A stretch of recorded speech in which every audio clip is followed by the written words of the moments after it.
Hope you're all still awake. Late Night Mega here, and we're in Arborea, the hometown of Veronica and Serena, and a town where we're appreciated just for being the Luminary. And we don't have to fix people's problems. I'm gonna like this town a lot. Their inventory, however, or their shops, they only have this one item shop, and, I mean, it has weapons and armor in it, but nothing that we really need at all.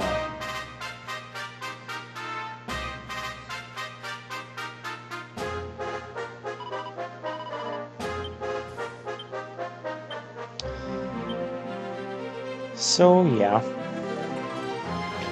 Although, what am I even looking at here? Oh yeah, I was considering that heavy armor for Jace there, because it does say it offers protection from fire and ice attacks. It's probably just like a 20% resistance, and it's got the exact same defense as the posh waistcoat or whatever it is he has on. But I think... I don't want to spend my money on that. That's what I think. I mean, maybe it could be worth it if I'm gonna run into a bunch of fire and ice stuff right now, but I have Serena. I guess resistances could stack, but yeah. A 20% buff, or 20% resistance to fire and ice isn't worth it. If it was like 50% resistance, I'd go for it.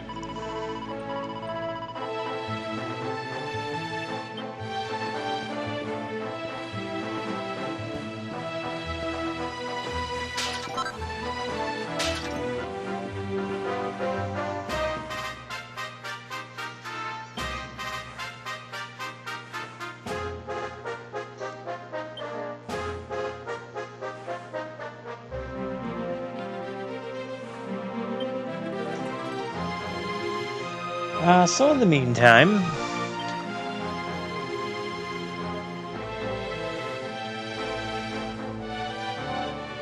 oh yeah, the Arboreans became known to be the Keepers. There is a really cool book that we run into here.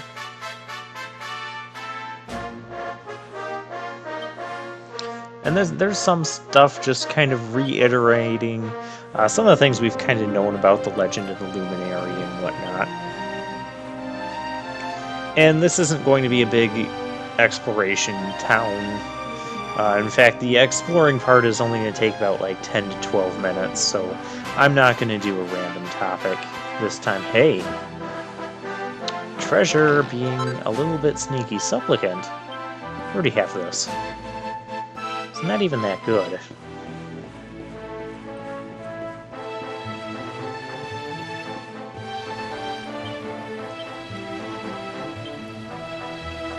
But we did pick up a seed, so let's use the seed on...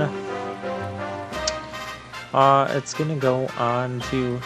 How come Serena and Rav are tied for magical mending? That doesn't seem right, so we're gonna give it to Serena.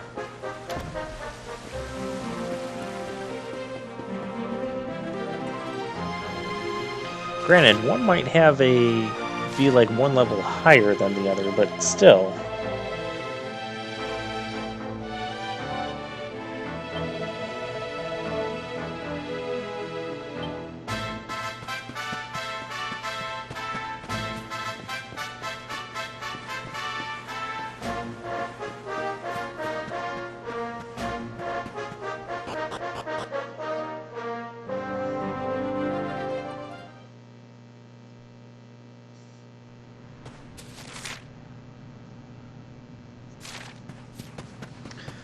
but if we go over this way, we can play at a grave area where Veronica and Serena have said that they spent their time playing as a kid.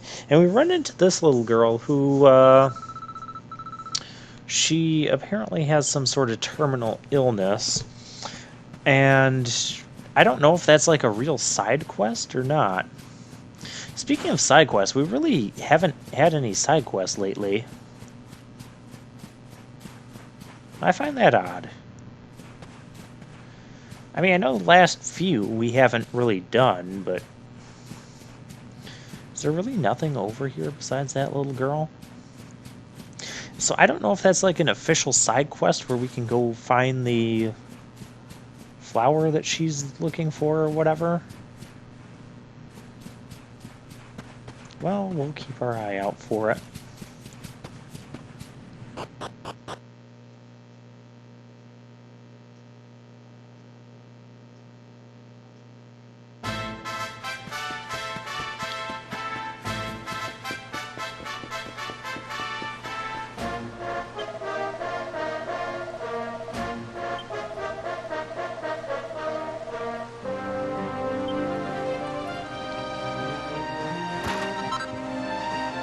Oh, Seed of Sorcery. That's immediately just going to go to Rab.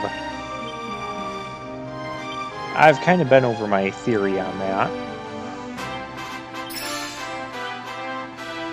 There we go.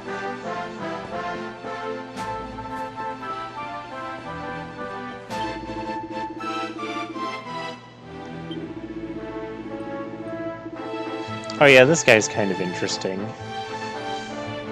Well, not so much what he's saying, but his reaction to the breaking jar.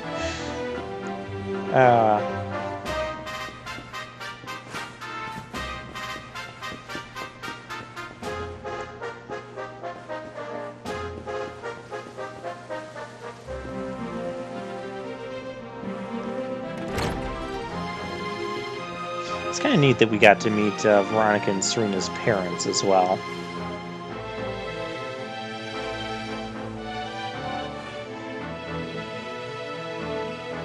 It's not too often in RPGs or video games in general that you see a whole lot of parents' relationships. I mean, don't get me wrong, it spouts up occasionally, but I mean, just take a look at this game. We haven't met. Well, we kind of met Jace's. Well, we know about them. We know what happened to Jace's parents and his adopted parents at Cobblestone. We don't know anything about Eric's parents. We met Veronica and Serena's. Well, we know Rab and Jade's family line.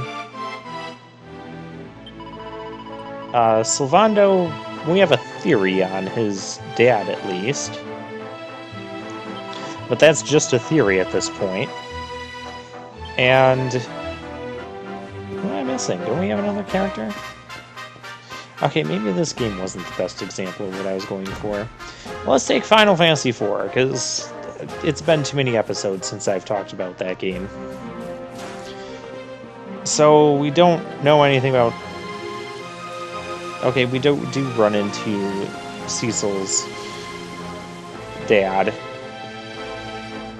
I guess. We don't know anything about Rosa's parent. Did we run into... Rosa has a house. We can meet them.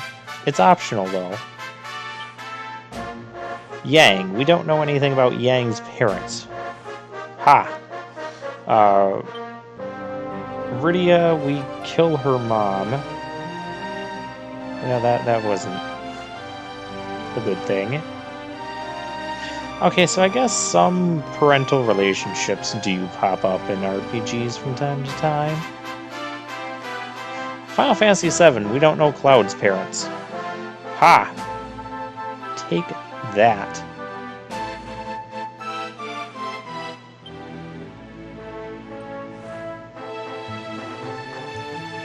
Oh, yeah, this is the book I was talking about. So, this is the book where this guy was questing. He was writing down his quest to find the rainbow, and he finally found it when he got to Arborea. And his name was Chalky. And he was given the option of two treasures. One, the rainbow, one, the keystone. And he happened to go for the keystone because his joy was just for finding the journey it took to find the rainbow. And once he found it, he's kind of like, I don't really want it anymore. You know, I journeyed all this way, I found it, so I'll take the keystone instead. While his friend got the rainbow, and apparently started selling the rainbow, and then we chased it and all that whatnot. But Chalky, you remember Chalky, aka Grandpa Gohan, way back at the beginning of this game, which was, gosh, we're on part 69 already. Dang, it feels like we've been playing this a long time. I've been having fun. But I did mention that I don't think long games are necessarily make a game good or make a game better, especially when it comes to RPGs. The reason for that is I like to go back and play my favorite RPGs from time to time, aka Final Fantasy IV. And Final Fantasy IV, in my opinion, is like a perfect length RPG, where it's easy to come back to it every once in a while. Whereas if I were to come back to this game just to play it like a short in-between again while I'm recording something else or taking a break from recording something else, it wouldn't be a short break. This is like months of playing here. I mean, granted, I could play it a bit faster when I don't have to go back and re-record post-commentary on every episode, but still, even without that, this is a very, very lengthy game, which makes it kind of a downside to want to when it comes to finding the motivation to want to replay a game again.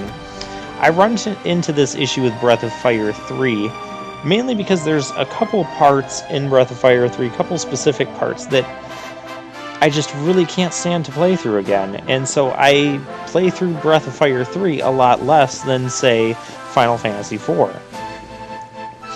And although this game hasn't really had any, like, parts that I would necessarily dread playing back through, it's just a really long game. It takes a long time to go from town to town. There's tons of cutscenes, tons of exploration to do.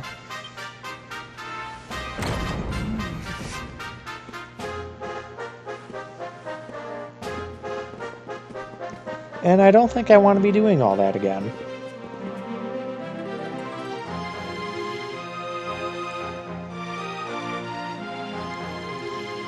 This place looks interesting.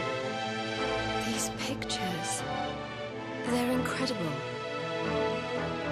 They tell a tale as old as Arborea itself. The tale of the Luminary, a child chosen by mighty Yggdrasil. That looks like Yggdrasil being burned. Disaster. Our friend here is not the first to be known by that name.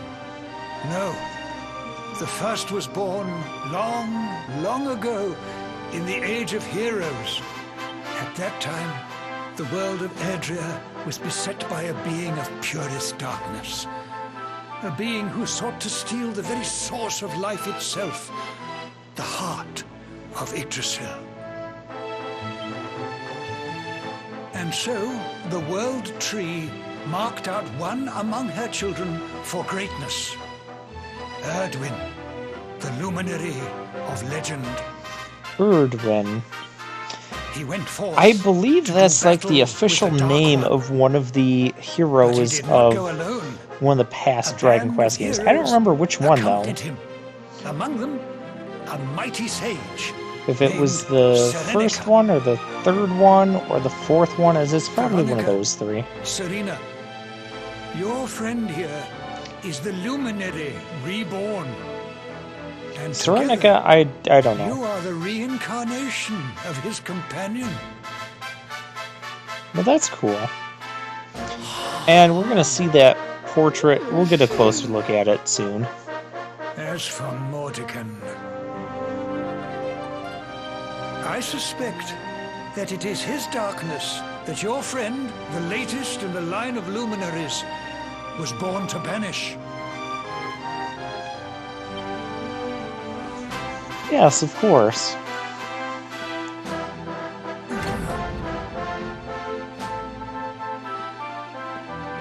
You must defeat him.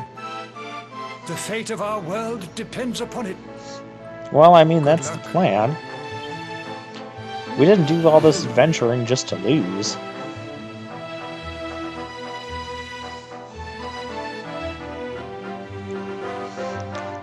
Alright, so let's take a look at some of these pictures, maybe in some sort of order here.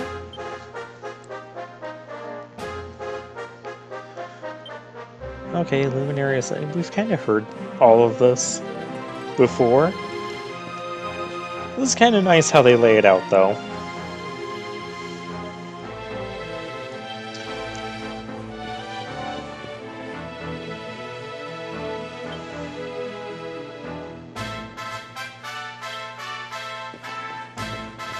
Okay, now this picture here, see that soldier at the bottom of that picture? That looks a lot like the soldier. Yeah, see, I'm pausing on. That looks a lot like the soldier from Dragon Quest IV, which is why I think Erdwin is from 4. Because that soldier looks like a lot like Ragnar, the soldier guy you get from Dragon Quest IV.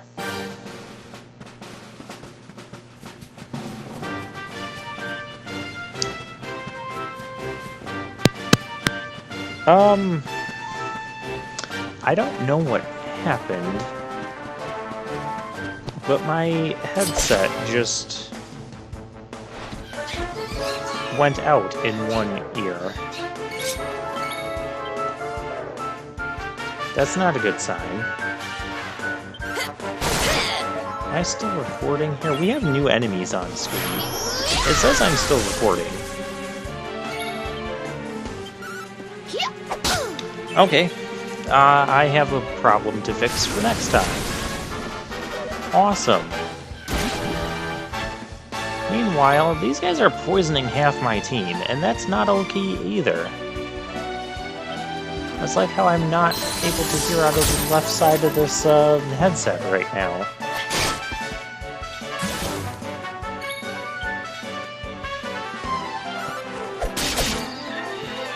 Either that, or I just completely lost hearing in my left ear, but I am not that old. That can't be the case. Well, this is a headset. I should still be able to hear it.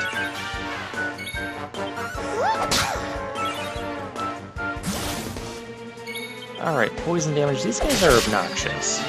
The blue ones are. The blue ones are the ones that poison.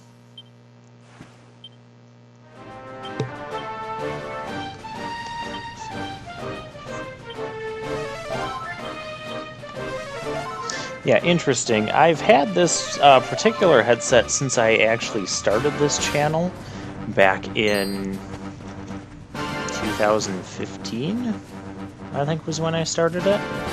So yeah, it's lasted about 4 years. It's had pretty good use. You can't complain too much about it.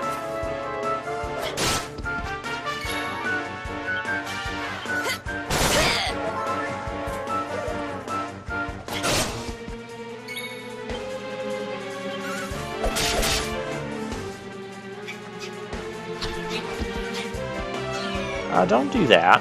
I don't like the blue ones. The red ones I was okay with. Well, now I'm gonna have to swoosh these guys.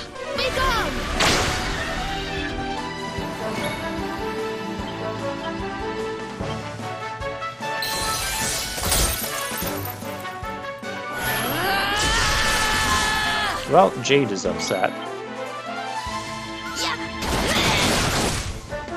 Jade is really upset. Double critical hit, wow.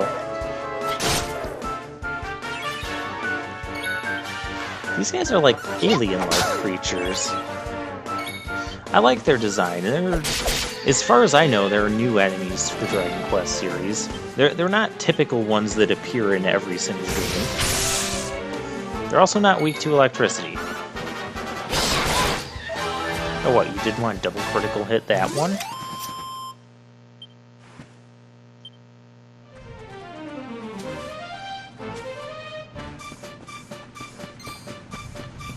Okay, so we fought the new enemies. Let's carry on. Oh, is that a new enemy? I can't... It won't let me... Grenades! We fought them before. Now these must be like a different level grenade.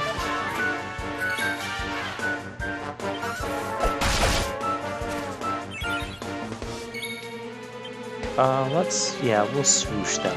Or no, we should have went for the swoosh.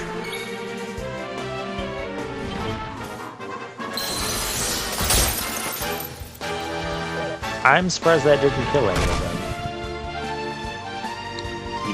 The grenade is grinning maliciously. That's rude. That's very rude.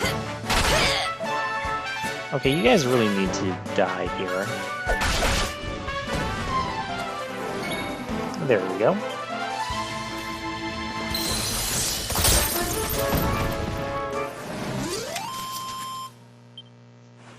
Ho-ho! I'm better than ever! Sure.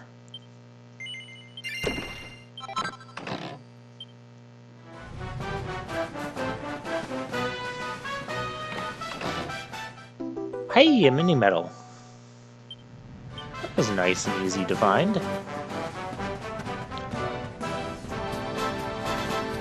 So now I just need 3 more to get the next, whatever it is we're getting.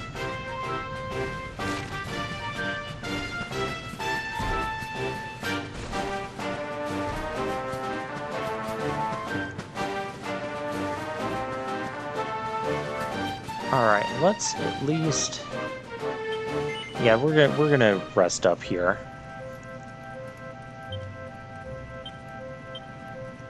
It feels so weird only hearing sound from the right side of the headset.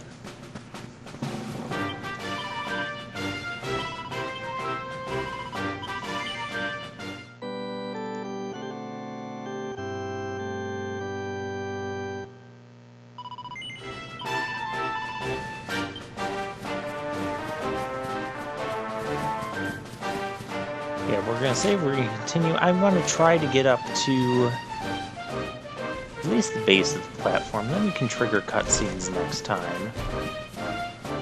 Of course, that's all contingent on me exploring and finding everything else here. Platinum ore. And we have another spot where the bridge is. This is like the, what is it, the third one of these we've seen? I know we saw one of these at the Mangle Grove. Was it the Mangle Grove? Yeah, the Mangle Grove. No, we found the other side of that one. I don't even know anymore. I know there was one on one of the islands. Hello. That's Big Dragon. This way is the path of progress. You know what, if that dragon's a normal enemy, I want to fight him. Come here, dragon. Hey, there we go.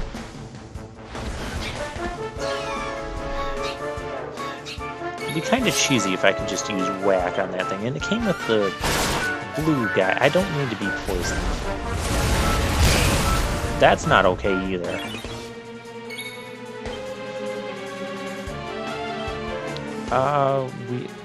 Ethereal Serpent. We are going to try and whack him. It's not going to work. Yeah, I think this is the part where I just kind of consigned to not using whack anymore. Get rid of that thing. Because I want to be spending my turns with Jace using the Dragon Slash. Yeah. Could probably be using her Moonsault attack, or whatever it's called. I always forget the name of it. The one that does bigger damage to flyers. Because this thing is definitely flying. And here we're gonna just, yeah, we're gonna multi-heal with Rab. Very expensive, but very useful here. And the swoosh took him out. And stay down. Hey, Sylvando's leveling up. Do I need anything with Sylvando? I'm gonna get him that agility upgrade. And now we can see what this is. Pied Piper? Alrighty then.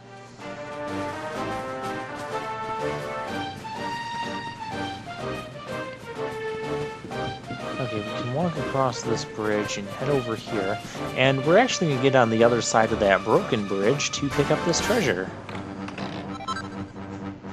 A magic circle. It's a piece of equipment. So I'm thinking, okay, magic circle, it's a shield. Okay, it's apparently not a shield that he can use. Probably a shield for Serena. No, it's not a shield for Serena. Well, what the heck is it? Well, to find out, I have to go to the items in the item bag. Okay, so it's a circle. Increases the wearer's MP. Okay. So whose MP do I want to increase? Maybe it's for Rab, because Rab uses MP. And at this point, I'm just like completely annoyed by this thing.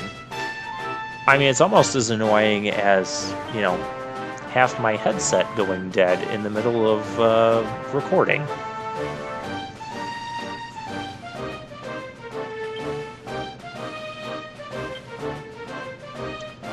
Okay, so one way to find out, we're going to transfer.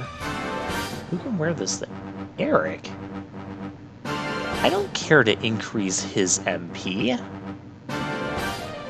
Wait. No. Just forget it. Let's go. Wasted all this time on that. Okay, no more battles.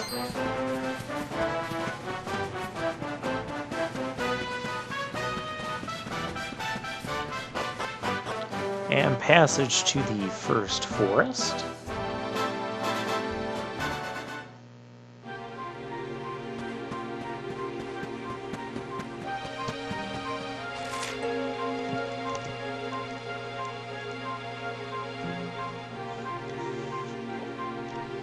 And there's what the first forest looks like. It doesn't look too complicated of a place. Wow, look at that view. Very lovely view. This... yeah, you don't want to fall down there.